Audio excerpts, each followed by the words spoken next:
World War III is about to erupt after Trump just showed North Korea how he will annihilate them. The United States has been taking it on the chin from North Korea for far too long. The country of North Korea has been in turmoil for quite some time, and while we didn't feel like it was our job to go straighten them out at this time, they've now branched out and decided to point their dysfunction at us in the form of threats of total extinction. The petulant dictator who's running the show in the rogue nation has actually warned the whole world that he plans to strike anyone and everyone who would stand up to him, and America is at the top of that list. World leaders don't always telegraph their punches, but this particular one isn't really brains or brawn, he's just loud and arrogant. These actions have led the United States to move our military into position to neutralize any acts of war that the egomaniac Kim Jong-un might try to enact, but we've recently stepped things up. In light of North Korea's continued practice runs for striking the United States, we have done a test run of our own. The U.S. military decided to show the little nation how it's done, and what it's going to look like if they strike first. Via Daily Mail. The U.S. Air Force has successfully launched an intercontinental ballistic missile just days after North Korea tested its latest rocket, which could potentially hit NYC. An unarmed Minuteman III missile was fired from California's Vandenberg Air Force Base at 2:10 am local time on Wednesday. The Air Force Global Strike Command said a single re-entry vehicle traveled roughly 4,200 miles across the Pacific Ocean where it struck a target in the Kwajalein Atoll. These test launches verified the accuracy and reliability of the ICBM weapon system, providing valuable data to ensure a continued safe, secure and effective nuclear deterrent, an Air Force statement said.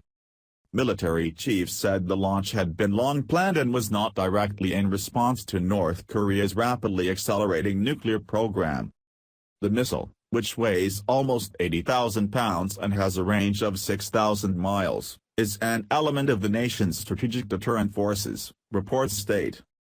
The launch, which is the fourth of its kind this year, comes just days after North Korea conducted another ballistic missile test on Friday, the second in a month.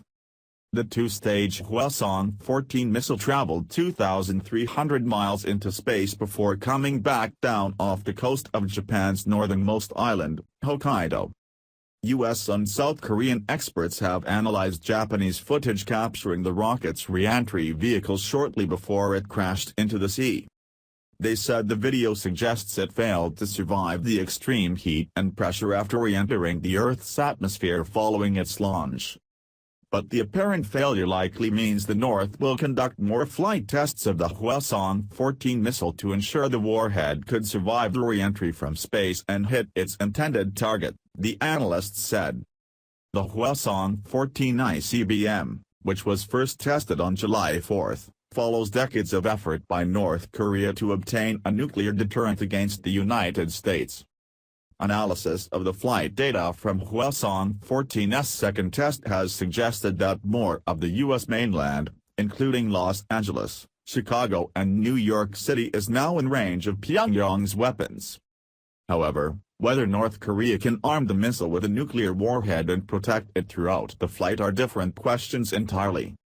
The analysis came as South Korean officials were drawing up plans for a surgical strike to take out any missile and North Korean nuclear facilities if orders are given to remove the dictator. According to reports, Taurus cruise missiles fired from F-15 fighters would be used to destroy the facilities if President Moon Jae-in gives the go-ahead in an emergency. The contingency measure would be initiated by the president's special forces, according to reports by Seoul newspaper Manhwa Ilbo. According to reports, the project is being overseen by South Korea's Joint Chiefs of Staff and the Ministry of National Defense. Donald Trump and his White House have also spoken about the latest North Korean tests. On Monday, the president said, "We'll handle North Korea. We're going to be able to handle them. It will be handled. We handle everything." Trump was sat with Defense Secretary James Mattis during a cabinet meeting at the time. Nikki Haley, the U.S. envoy to the United Nations, said yesterday that there was no point in holding a fruitless Emergency Security Council session, warning that another weak council resolution would be worse than nothing in light of the North's repeated violations. U.S. strategic bombers on Saturday flew over the Korean peninsula in a direct response to Friday's launch, and on Sunday American forces successfully tested a missile interception system which could be installed on the Korean peninsula. They may not be ready to take the entire nation out just yet, but they will be soon, and it won't be good if they allowed to continue.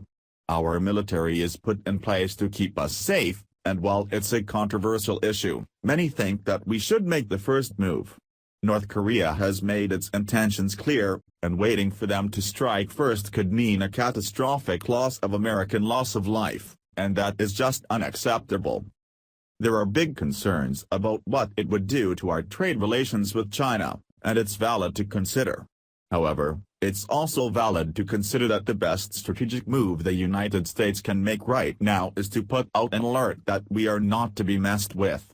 Maybe it would anger some, but they would probably keep it really quiet if we had the reputation of putting an end to our enemies quickly and with lots of explosions. Thanks for watching. Please subscribe Breaking News 365 channel. Goodbye and see you again.